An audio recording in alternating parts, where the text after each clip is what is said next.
Hello, myself Dr. Sonal Tripathi. Today's topic for the lecture is mechanical properties of dental material.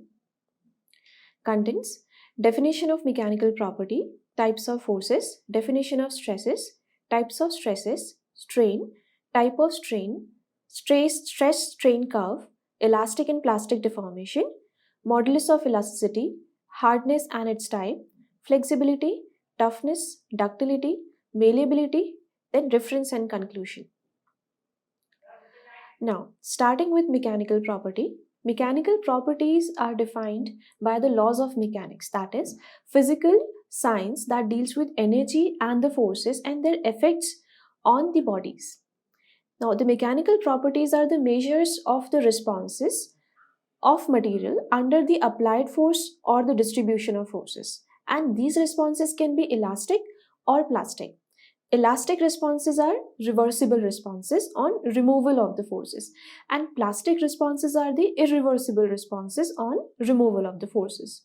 Now, in elastic deformation, that is the reversible deformation, we do have three things. First is proportional limit, resilience, and modulus of elasticity. And in plastic deformation, that is irreversible, we have one, that is percentage elongation. And in combination of elastic and plastic deformation, we have toughness or yield strength. So all these things we'll study in the coming slides. Now starting with the basic, that is the force. We have three types of forces: compressive, tensile, and shear forces. Starting with the forces, force is generated in one body pushing or pulling on other, and it can be defined by three characters. First is point of application, second is magnitude of application, and third is direction of application. Point of application means the point at which the force is being applied, or of what magnitude the force is applied, and on which direction is force applied. It can be either in the same direction or in the opposite direction. Now, the direction of force is actually a character of the type of the force, and the unit is Newton. Now, before going deep into forces, one should know what all forces we need to know about. One is the mastication force, because since we are talking about the oral cavity and its application into the dentistry, the application of forces into the dentistry. So, mastication force. Mastication force is highest biting force that is ever noted is 4,337 Newton. Average maximum sustainable biting force is 756 Newton. Normally, in molar region, it is 400 to 890 Newton. In premolar region, it is 222 to 445 Newton. In cuspid region, it is 133 to 334 Newton. And in incisor region, it is 89 to 111 Newton. So all these the forces one should know about, because it may come in your NEET examination, in your Viva questions as well. The biting force is higher in males than in the females. Why it is higher in the males than in the females? There are several factors responsible for it, like some of its muscle strength, muscle mass, the body mass, and the bone, the length of jawbone. All these things varies in the females and the males. It is also higher in younger adults than the children. Same factors are responsible for that. An average yearly increase in the biting force is 22 Newton. Next, forces on restoration. So those forces were the mastication forces.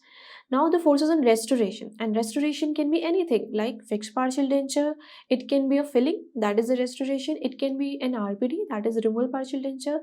It can be a complete denture. It can be an implant supported denture. It can be a implant prosthesis.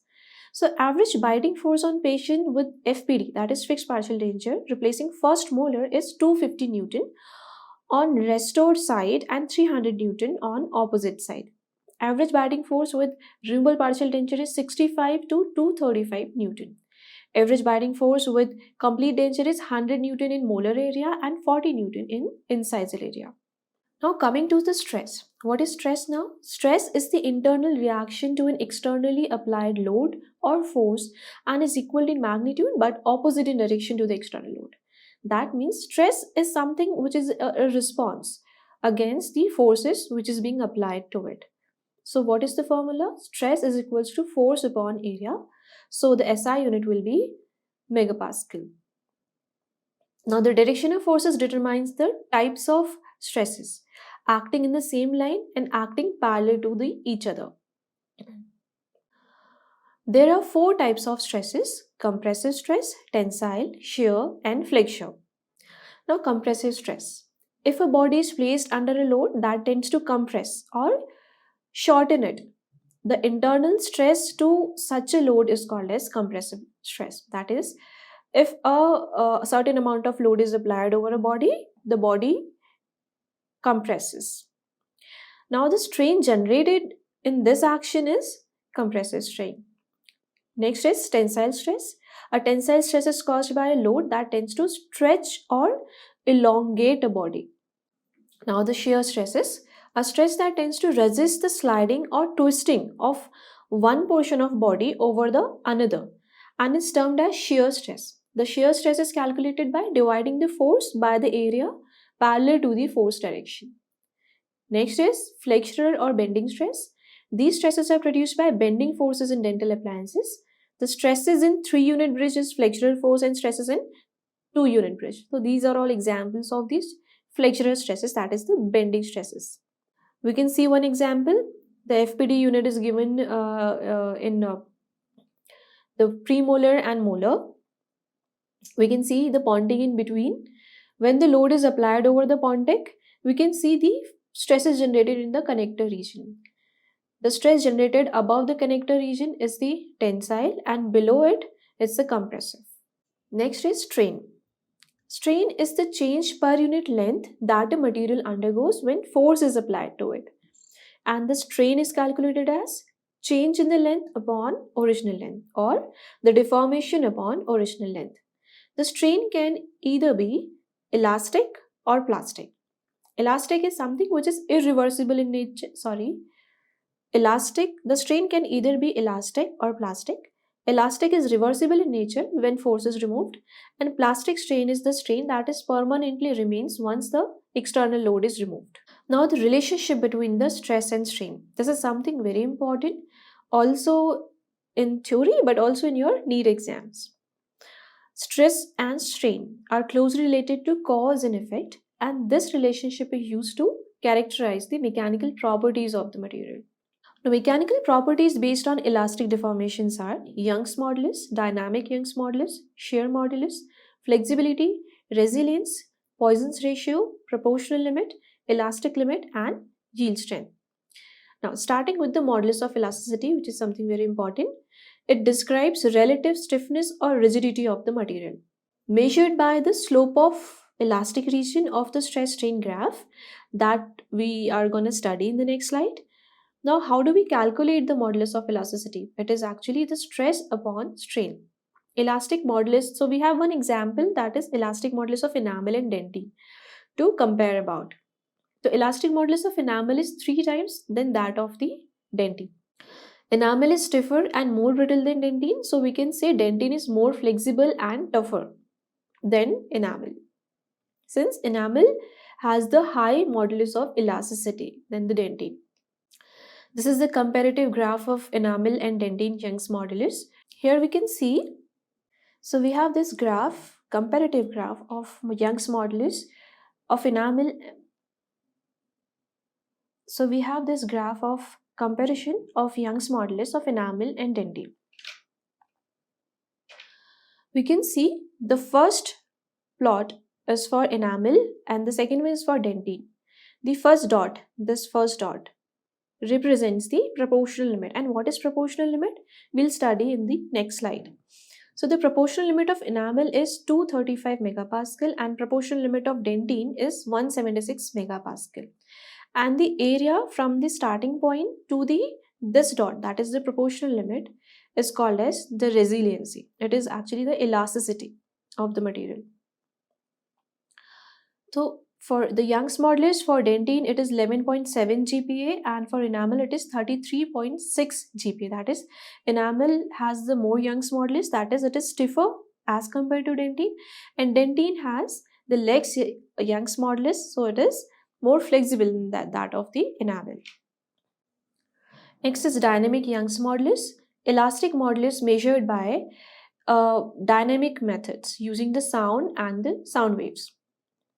The elastic modulus is measured by the dynamic method using sound waves.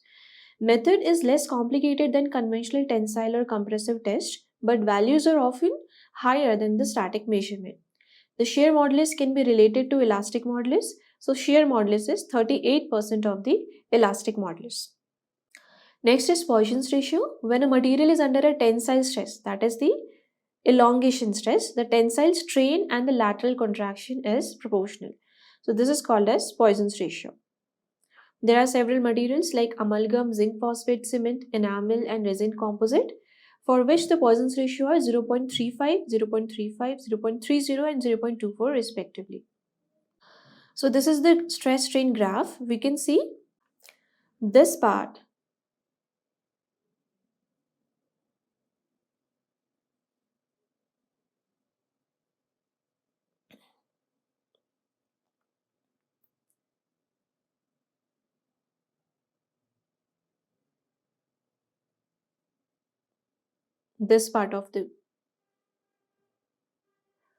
of the graph from this starting point to the proportional limit. This part is actually the elastic region of a material. That means the material is in a elastic state. That means it will recover or restore its shape when the force is removed.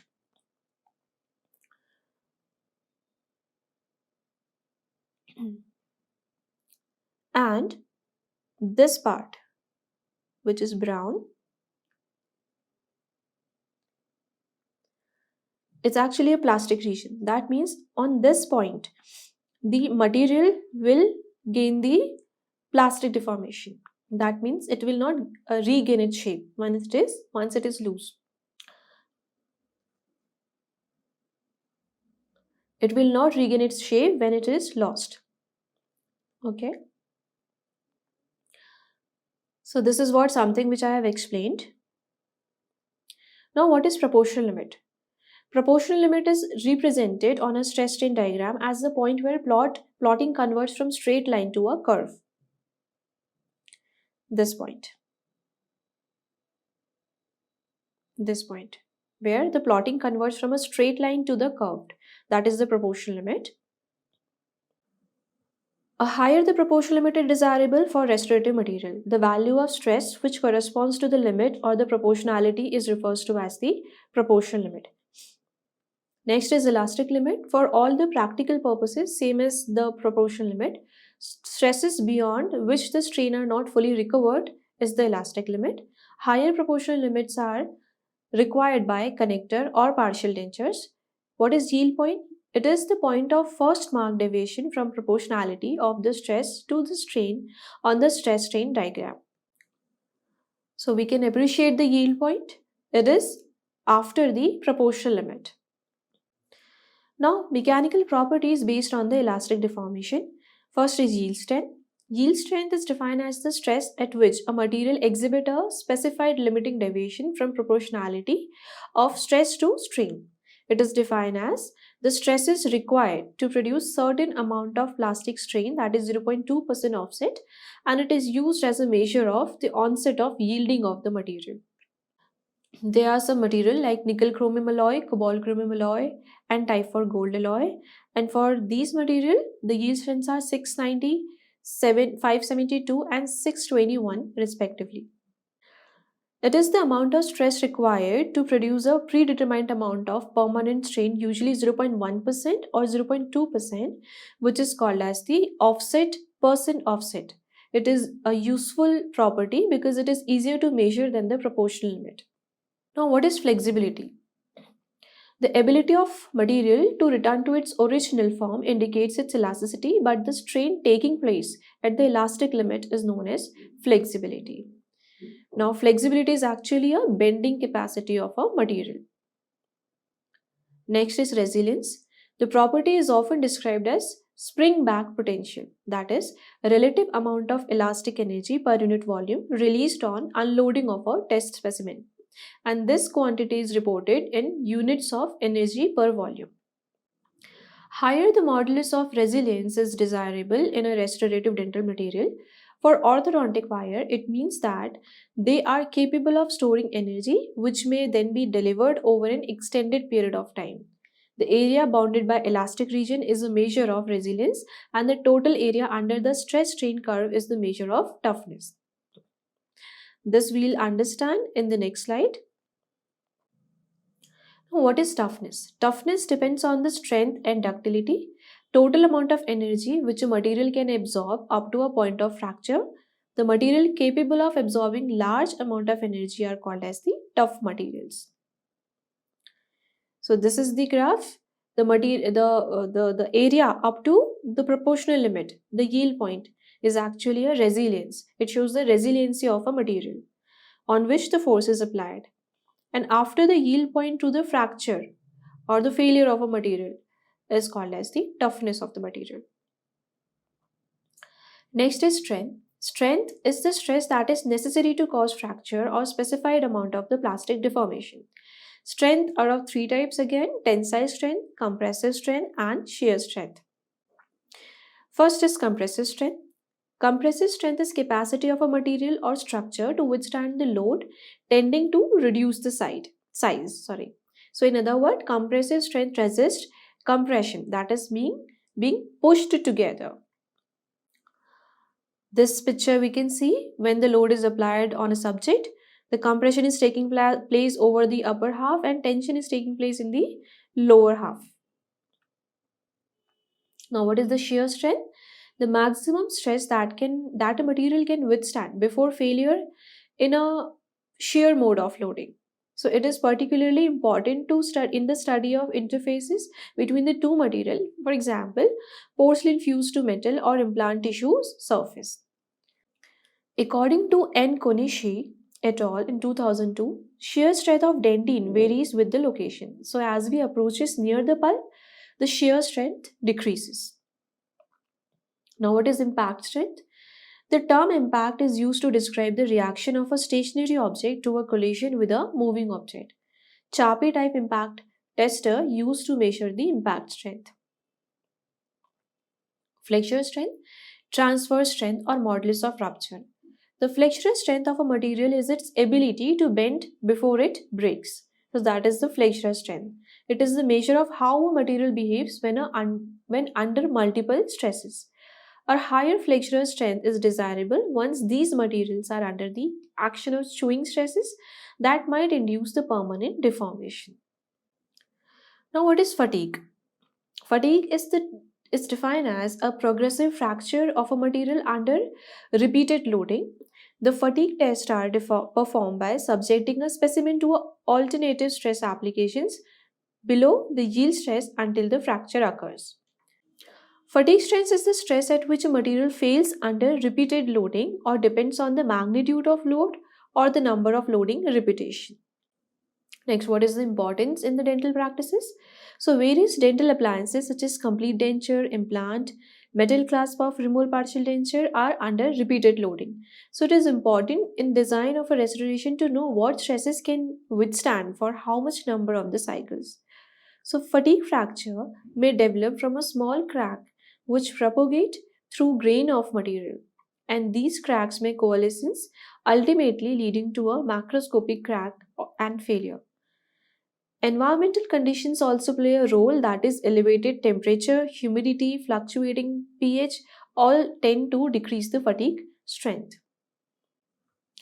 Next is tear strength. It is a measure of resistance of a material to the tearing forces. So it is important property of polymer which is used in the thin sections like elastomers and the soft liners or the soft liners, etc. It is calculated on the notched or crescent shaped specimen by dividing the maximum load by the thickness of a specimen unit, that is Newton per meter. It depends on the rate of loading because of viscoelasticity of the material tested. More rapid loading rates results in the higher values of the tear strength. So clinically, the rapid removal of alginate impression is recommended to maximize the tear strength of the alginate. However, elastomers have greater value of tear strength than the alginate. Next is brittleness. Brittleness is relative inability of material to sustain plastic deformation before fracture of material occur. And brittle material exhibit only elastic deformation and no plastic deformation. Testing of material. An alternative method of measuring the ultimate tensile strength of a brittle material is determined through compressive testing called as diametral tensile strength and Brazilian test. Sorry, the testing of material, an alternative method for measuring the ultimate tensile strength or brittle of a brittle material, is determined through a compressive testing called as diametral tensile strength or Brazilian test or indirect tensile test. In this test, a disk of brittle material is compressed diametrically in a tensile machine till it fractures. So, this is how one will calculate or measure the ultimate tensile strength. Next, measurement of ductility. Ability of material to sustain a large permanent deformation under a tensile load without fracture is measurement of ductility. Ductility is measured by percentage elongation after fracture, reduction in the area of tensile stress specimen, maximum number of bend performed in a cold bend test. The burnishability index is defined as percentage elongation divided by yield strength. Now, malleability, the ability of a material to sustain considerable permanent deformation without rupture under the compression, as in hammering or rolling into the sheets. So, it is not as dependent on strength as ductility is.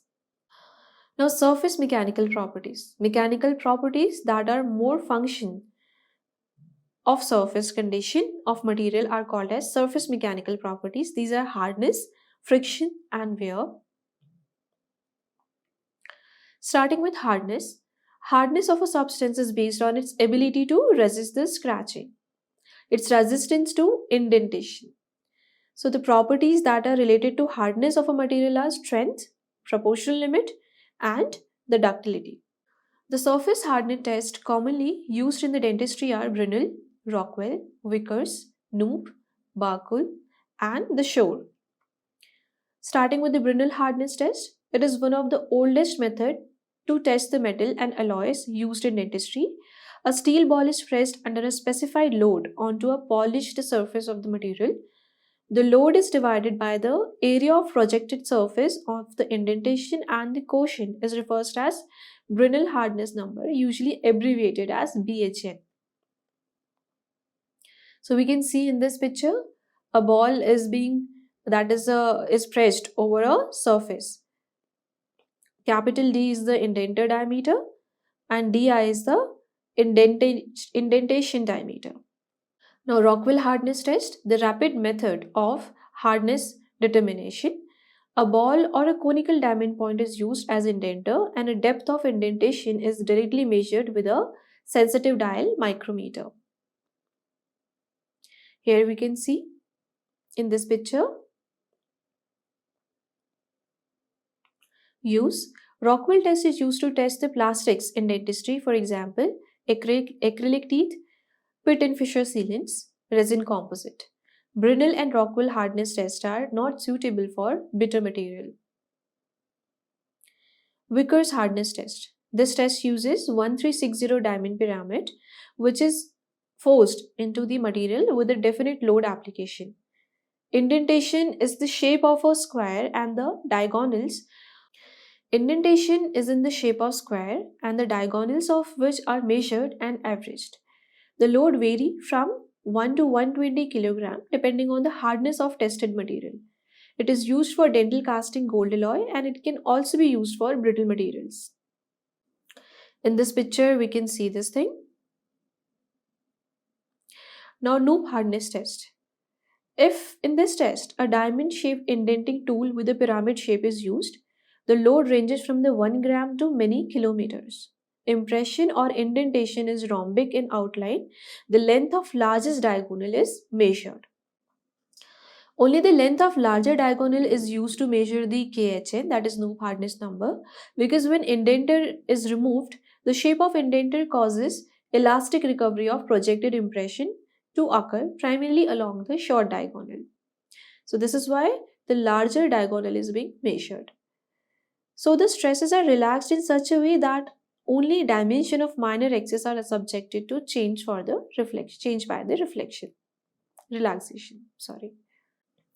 Now barcode hardness test. Barcode indenter is a spring-loaded needle with a diameter of 1 mm, which is pressed against the specimen to be tested. It is used in the study depth of a cure of resin composite. If no penetration of needle occurs on the surface, the scale reads 100. The reading decreases as the needle penetrates the surface. It has been shown that a 10% decrease in the barcode hardness results in the 20% decrease in the flexural strength of the composite. Next is the Shore hardness test. It is used for rubbers, maxillofacial elastomers, and soft dentine liners. The instrument, Shore or durometer, is used, which consists of a blunt pointed indenter of 0.8 mm diameter, which tapers to a cylinder of 1.6 mm. If the indenter completely penetrates a specimen, a reading of 0 is observed. Next is friction. Friction is the resistance to motion of one material body over the another. If a body is moved over a surface of other, a restraining force to resist the motion is produced, and this force is static frictional force. It can be calculated as US into F1, where the US denotes the coefficient of friction and Fn denotes the normal force between two sources. Fs results from the molecular bonding of two, especially when they are in contact. Fs varies from 0 to 1 depending on the contact of the two material, composition, surface finish, and lubrication. The importance in dentistry. Importance in dentistry in sliding mechanics used in the orthodontic movement of the teeth. In implants, the surface implant is roughened to provide better osseointegration. Next is wear. Wear is a material removal process that can occur whenever surface slide against each other. There are three types of wear: attrition wear, abrasion wear, and erosive wear. Also depends on the cause, they can be of two types. One is physiological and pathological. Physiological is age-related attrition, pathological is bruxism. Pathological is bruxism. Abrasion causes improper. Also, depending on the cause, they can be of two types. Physiological, example, age-related attrition. Pathological, example is bruxism. And abrasion is because of improper toothbrushing. It is the loss of material resulting from removal or relocation of the material in contact of two or more material. Wear is usually undesirable, but it is highly beneficial during the finishing or polishing procedures. Wear can produce biologically active particle which can excite inflammatory response. Wear can also produce shape changes that can affect the function. Conclusion. So it is very important to know the properties of dental material that we are using day by day in our clinical practice, and this will enable us to select a material that will have a properties close to that of the natural tooth structure. Here are the references. Three main books are important. The Phillips, Science of Dental Material, 11th edition. And the second, which is more important, is the Restorative Dental Material by Craig. Thank you.